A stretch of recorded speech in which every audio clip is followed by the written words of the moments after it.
So if I can introduce the scientific panel now. Have you got them to bring on video for the people who are watching remotely? And I'll just introduce them. So we have top right, as I see the picture, is Chris Cherry, who is at the University of Tennessee and is one of the leading researchers into light electric vehicles in the world. He runs the LEVA consortium of universities in, I think, Chris, America and Australia, and is very knowledgeable in many areas of this. At bottom left, excuse me, we've got Frauke Behrendt, who is at the University of Eindhoven and a social scientist who has initiated or involved in the initiation of a very big research program in the UK, but moved back to the Netherlands and is looking very much at the questions of adoption and societal acceptance and so on. And bottom right, we have Laura Poe, who is an associate professor at University of Modena and is a data scientist, amongst other things, and is very interested in what part that can play in this transition. Aslak Firi unfortunately can't make it today, and on the platform here has joined us Jan Cappelle, who is from KU Leuven and is, I understand, expert in life cycle analysis to some degree, which is a point that we should perhaps start with, which is to look at whether, was this the right question and has it been asked in the right way? Sorry, LCA is not my domain. Oh, I'm sorry. But I thought we had one of. Oh no, never mind. Okay, but the question is, have we asked the right question here? I think you did. We first have to prove or to show to the people that light electric vehicles really have the potential, and I think you did really well. I read the document with high interest. And I think all people who are involved in that research, they do not doubt that we have to reduce the light to become more efficient. So that's the thing. So there's a lot of things to do, but to prove, of to bring the proof black and white, that was the first thing. So let's now look into all the other things that has to happen to make this modal shift towards these vehicles. And one thing that is maybe in the study, you have substituted every single trip by the best LEV. So for a particular person, that would mean that has and a monowheel, and a step, and an electric bicycle, and a small electric car. So the competitor we reached after 100 years of looking for a good mean of transportation, we ended up with a car where if your back has a bit cold, you just push a button and your back is heated. So the competitor is really a very good one. It's one size fits all. So for LEV, that's substitution in the ideal way is something that in practical ways will not happen, I think. But that's just a first remark. Okay, so if I can come now to Chris and ask, what is the use of a wholly theoretical study like this? I mean, we're never going to reach this 44% cut. We're never all going to switch to the LEVs. So why is it useful? Yeah, from my perspective, I believe that this study was very novel in the sense that it focused on the number of trips that are available. I mean, we all know that the transport sector is the toughest sector to decarbonize, and we need to know what the range and sort of the envelope of opportunities will be for all forms of mobility. Okay. LEVs are perhaps the least studied form. We've talked a lot about transit. We talked a lot about electric full-size cars, electric trucks, electric freight, micromobility in the most micro sense. E-bikes, even down to e-scooters, get more attention than some of these middle vehicles. And the interesting part of this, from my perspective, as I read it, was that we actually got to see the scenario that was marrying the behavioral and the behavioral market side with the LCA side. Okay, and you see sometimes you see these in different silos, and this study bridged that to show you that 44% is an exceptional amount of reduction in the transport sector, hard to achieve in most any other way.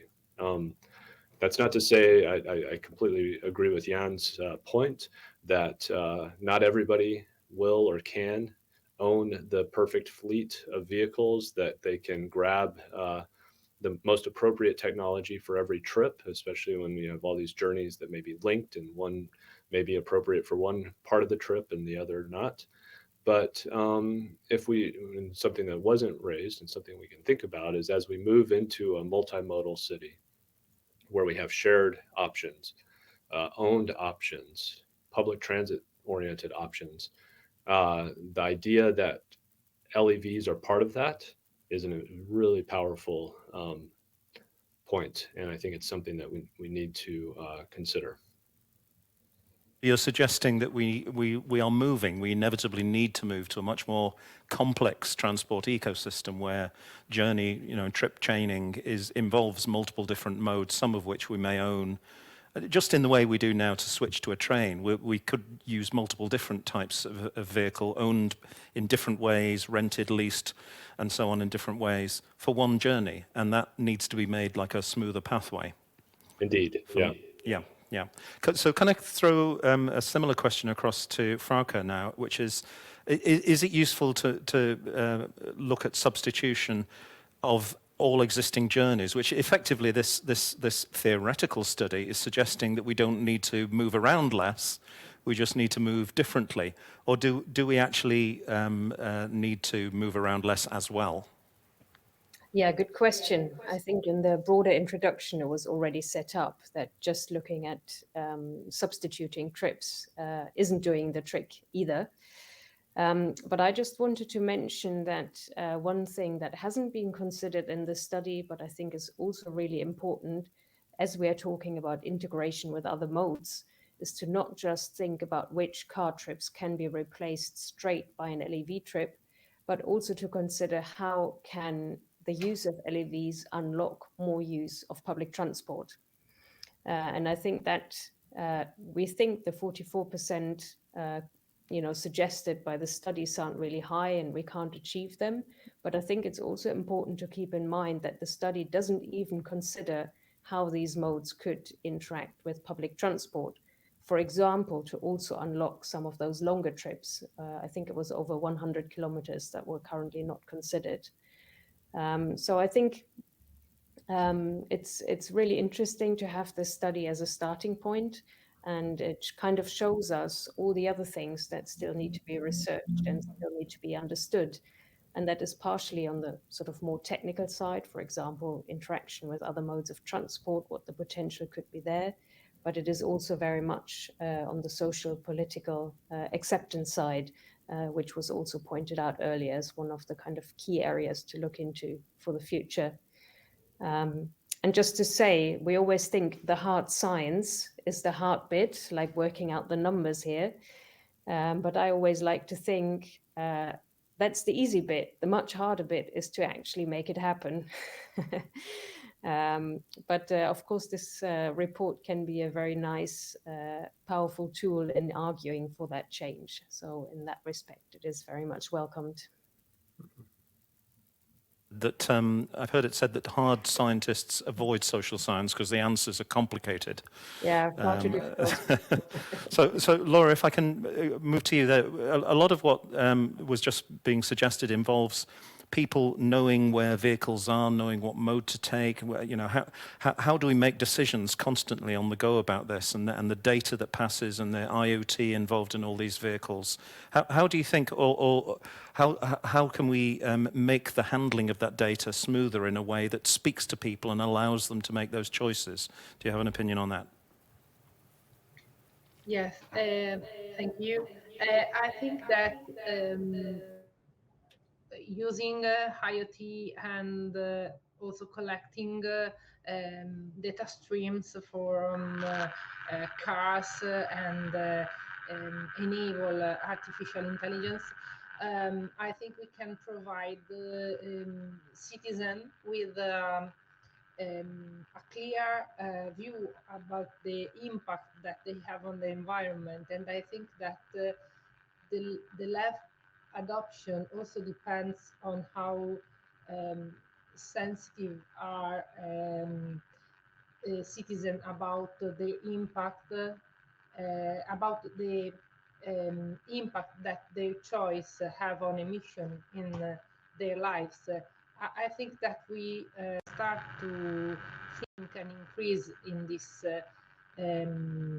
awareness of the impact on the environment. For example, in house choices or purchase choices, and we gradually see also this in mobility choices. So I think that IoT and all the data that we have might provide a very clear picture of the impact that we have and how we can reduce and mitigate also climate change in the future.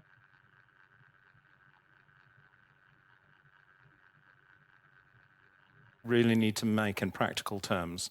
And I'm going to throw the question to Chris, which might seem odd because we're talking about European regulation here. But I'm wondering, Chris, as a non-European, looking at Europe, if you could design the ideal ecosystem, what would you change legislatively and in terms of planning and city planning and so on to create the best system? Yeah, so I think from a legislative perspective, the thing that enables light electric vehicles, in my mind, is human scale cities, right? And human scale speeds within cities. I'll speak from the US example of having high mobility cities that are congested all the time, right?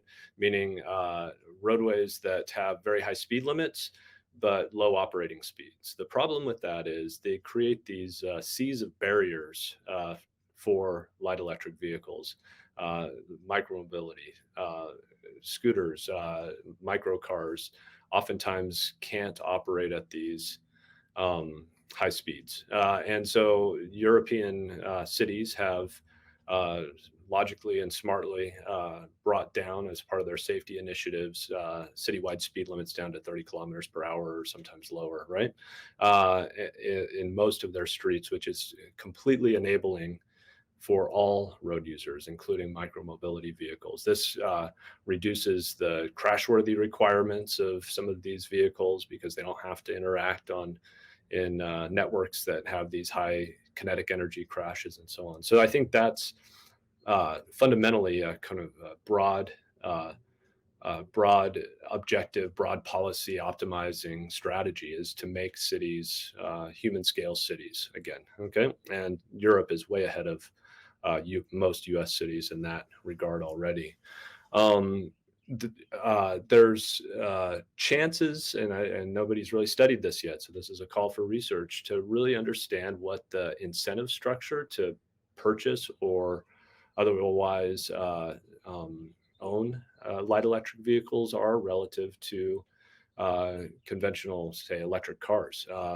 There's an enormous amount of subsidy to provide free parking, provide free charging, provide free registration, licensing, and other things, tolls for electric cars. But if even a fraction of that subsidy could be directed toward light electric vehicles, you might, this is the research question, you might be able to see even greater greenhouse gas reductions through that substitution behavior.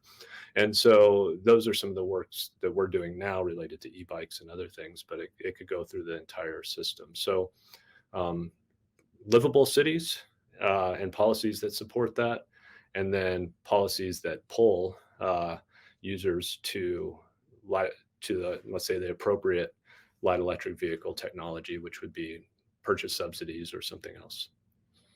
Thank you. And so as a European, can I push the same question to you? What do you see on the horizon as the things that need to change There's a lot of work to do in infrastructure, I think. What is happening now that you see a lot of new vehicles popping up and people start to complain because they have to share the cycle lane with vehicles that were not there before. You have these cargo bikes going fast, you have the speed pedelecs going fast. So we have to take care. If we do not have the right infrastructure, we will lose the social acceptance of these vehicles, which would be a disaster for the climate change, I think, that we for the potential that we have seen here. So infrastructure, but we did a survey and there was to prioritize the limited financial means we have for infrastructure, that people prefer to have infrastructure where there's no infrastructure right now than instead trying to come up with the third or the fourth adaptation of existing cycle lanes. So first, make infrastructure where there's no infrastructure at all, and then maybe go to the ideal infrastructure for this mixed mobility. Okay, so if I can turn to the DLR and ask you, we deliberately ignored here the potential for technological improvement and efficiency and vehicle durability and so on. What scope do you see for that being, for helping us to even further reduce emissions? I think there are different aspects also from this technology side. One would be safety, for example, to increase the safety of the vehicles. Regulation is very important, also infrastructure is very important, but also on the technological side, of course, improvements could be made. That could be active safety systems where the driver get assistance from automated systems. It could also be passive systems for the microcars where you include more safety equipment. Like there are already some microcars with airbags and so on, but you could also improve the structures. So that would be one aspect. And then I think if you think of economies of scale, that could also help vehicles to be cheaper, of course. At the moment, the LEVs are sold in rather low numbers. I mean, for the e-bikes, that's different maybe. There are already large numbers on the markets, but for the microcars, for sure, they are still kind of a niche product. And if you would produce large amount of these cars, then you need also different construction of the cars, or that allows you to construct the vehicles in another way, and that would make them cheaper, and that would be also progress. And the last time, I think, is the lifetime mileage. I would hand this to Simone because she's the expert. And yeah. Yeah, I mean, lifetime mileage has really a large influence, like when we compare that to passenger cars. For passenger cars, we know more or less the lifetime mileage. For LEVs, we don't know exactly. I mean, there are experiences with electric bicycles, but for the others, it's not that difficult. It's difficult. It's not that easy to really find statistical data or user data and so on. So we hope that in the future this will get better and that we will better understand what the actual potential and difference is. So we took some assumptions there. In the end, like there will be a large distribution, I guess, from the lifetime mileage. Vehicles might live also 10 or 20 years, but they are not driven that long for that long distances, for example, which reduces the lifetime mileage. But you have to produce the vehicle in any way. So it's for passenger cars the same as for LEVs. It applies that you have to drive it and not just let it. You used the number 50,000 kilometers for the lifetime of a speed pedelec e-bike. Which assumptions did you make there? Just based on experiences, or? Well, experience is difficult. We looked at literature, what others assumed, for example, also for motorcycles or mopeds, and then we had large discussions also with other experts about that, and then in the end we took like a reasonable assumption on that. But of course, a single user might have a much higher lifetime mileage or a much lower lifetime mileage.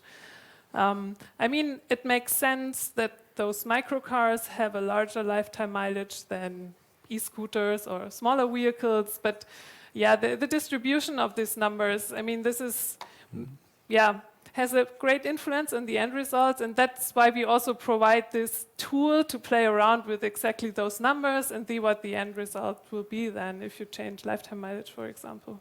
So I'll come to Frauke now. And Frauke, I know you've been studying what vehicles people use and the social acceptability of them. Are you seeing any changes in the sorts of vehicles people use, and are we moving towards greater durability? Yeah, I think it's an interesting question, and I think it's really the key question around social acceptability. And for example, in the surveys we ask, for example, just as an example, 10 years ago, we did a big survey on people using electrically assisted bikes in England when they weren't very popular there yet. And one of the questions we asked, how would you feel if your boss would arrive on one of those? To kind of get a sense of whether, you know, people think it's an acceptable thing to do, or would they think their boss was a really strange person?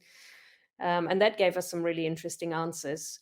What I'd like to say is that, also coming back to the sort of data question we had earlier for Laura, to say that I think that integration of kind of smart and digital technologies with light electric vehicles is also a really key factor, I think, in making them more acceptable.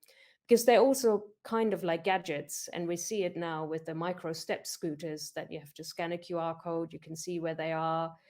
Cities can geofence sections where they can be used, reduce speeds, etc. So it becomes much more kind of gadgety, techy offer rather than just a sort of strange form of mobility.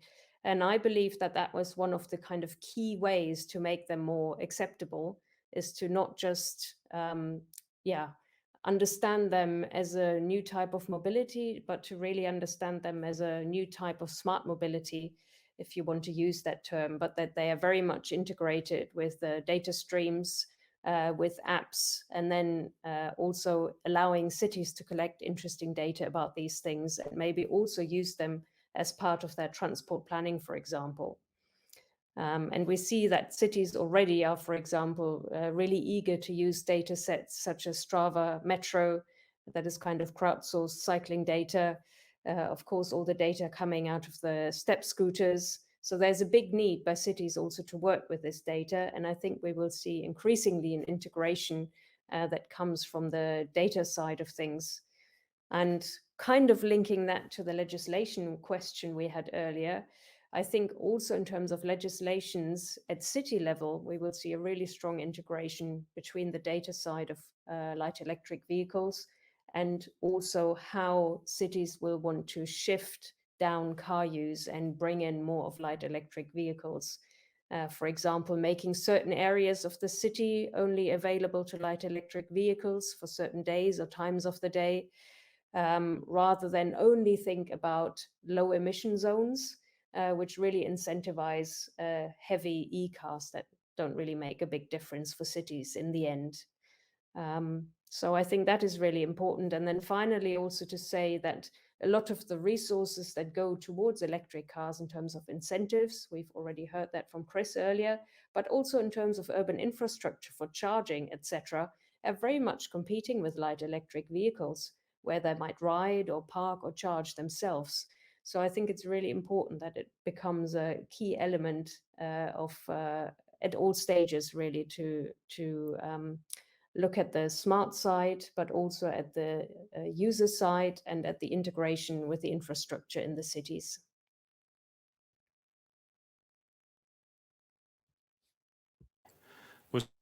If you look at the curves, at the speed at which new technologies have been adopted. So it sounds like we haven't quite arrived yet at the iPhone of small mobility, if you like, and somehow that's yet to arrive. If I can turn now to your individual preferences for action and ask, Laura, what would be the single measure that you would take that would have the greatest effect in this area to encourage change, behavior change, purchase change, whatever change you feel is most important? This is the key question, and I don't know if I have the answer. But what I can say is that I think that now, after also the COVID emergency, we have seen how much the mobility demand can change rapidly. I talked recently with several transport companies and public transport company, and they mentioned that with the COVID, they realized that their mobility offer was not did not take into account this very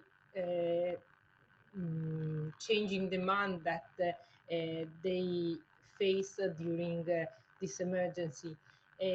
And this is why now they want to start new methodology to collect data and preferences from person. And I think that LEV, they also their acquisition is currently increased because they allow a personalized choice. So this maybe can be the most important part. So you are in also I also think about the a future picture of our city. So we already, as the other panelists mentioned, we need to change our infrastructure. We already have limited areas, limited traffic areas or pedestrian areas. So I think in the future we will have LEV areas or low emission zone. And now we have to involve citizens, but also architects to discuss the structure of this city of the future, a city that will be more sensible to each person and the mobility demand of each citizen. That question to you, Jan, what would be the single measure that you would most want? It's not a difficult question. I would like a very comfortable, high-quality vehicle, light electric vehicle, that reach the same standard as my car does, and in the morning I'm sure that it will work, and at an affordable price. So if we would have this, I think it's really the vehicle itself. We have to come to the same quality standards as we have in the ICE car sector, and now we see what happens with the electric cars. So that level of comfort, we don't have it yet in the LEVs. And I know we have at least one manufacturer in the room, and I'm sure watching online. So there's your challenge. Can I ask Mirko? You've not spoken yet. What measure would you most want to happen? I like the analogy of the iPhone that you came up with. So, I mean, when the iPhone came, it was bought by millennials living in cities. And I think this was happened to LEVs. So we started with e-scooters, and they were coming around in cities. And we're also here now talking about LEVs mainly thinking about what can be done in cities. Whereas, I mean, the highest mileage of cars that our study found to be replaced happens actually outside of city centers.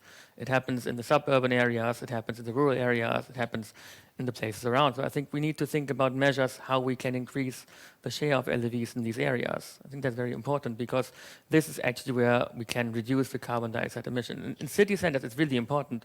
Don't get me wrong, it's mainly about particles there, not so much about the climate. But if we want to do something for the climate, we have to think about what can we do, outside of cities. Okay, we've had a number of comments online. I'll just read these out because some of them are just comments. Okay. Are you going to analyse the potential of LEVs in substituting for last mile logistics trips? Now, this study just looked at passenger travel, so I'm wondering if maybe, Mascha, you'd like to say what research perhaps ought to be done in that area? Yeah, as you said, we focused on passenger transport, but transport of goods is also, of course, very important emission-wise, and yeah, would be important to also investigate this, and would be one of the next steps that should follow. Yeah, maybe you can add more. You are the expert. We did a study actually on how the potential to replace cab services. So that is, these bicycle couriers, people going on their private bikes delivering small goods, letters and stuff. And so there's a huge potential to replace cars there because, well, they don't carry usually larger stuff. When it comes to larger scale logistics, it gets more complicated. So you need to have some sort of distribution centers where people pick up the parcels and deliver them. So I can't tell the numbers right now, but for sure there is a huge potential. And just if we all think about how goods delivery in cities currently works, is that you have these vehicles blocking the bicycle ways when they deliver the packages. So yeah, I think there's huge potential. If we look outside of the cities, then it's not so much about the density, delivering one parcel every house, but it's more about longer distances. So I think it's a different story, and we have to look again on that. Okay, well, don't worry we'll come to questions in the room, but another comment. Have you investigated if a change in driver license regulation would increase the take-up rate? I'm wondering if anybody feels moved to answer that. Frauke, is that something that you would have thoughts on? Well, one of the thoughts I have is that currently the use of some micromobility modes, for example, the electric scooters in many countries, you can only hire them if you have a car driving license, which seems rather absurd because you might want to reach exactly those people that don't have a driving license. So that's the only comment I could make there. But very briefly, if I could also say that very much the discussions we had so far are very Western-centric. So we've kind of talked about Europe and the US. And I would also really like to be sure that people think about the global importance of this topic as well. The fastest growing cities, the fastest growing car markets are not in Europe and not in the US. So the role of light electric vehicles in those areas of the world are even more important and even more understudied. So there's really a lot of work there. All of those people that currently desire to have a car at some point in the future, if they might start desiring to have a light electric vehicle and therefore stay away from cars in the future, that will also really have a massive impact. So I just wanted to make aware that the discussion we have at the moment is a sort of really small slice of the bigger global picture that is really important. And for example, we're already seeing that in Dhaka and Bangladesh, there are tens of thousands of electric rickshaws in operation. We're not talking about them because we don't think of them as light electric vehicles that are already happening as part of a revolution of the rickshaw business there. And I think it's really interesting to also look into those places where it's already happening, despite really bad regulatory frameworks and really not a very supportive policy environment, that it's happening. And I think it'd be really interesting to learn from some of those places to see what we could also do in the West. If I can just chime in, sorry, out of turn a little bit, Brendan, but this is Chris here. Just to react to that is, I think, and to react to the comment of the iPhone of light electric vehicles is, I'm an advocate of the Android of light electric vehicles, the one that's accessible to all. Certainly, we have to have the Tesla version, the shiny, high infotainments and everything else, and has all the bells and whistles and does everything that high-end electric car would do. But if we want to make a dent in Europe or globally or in the US with this, we need to have reliable vehicles that are low cost, affordable, that have a value proposition for a large swath of the population, not first adopters. We need to get deeper into the pool.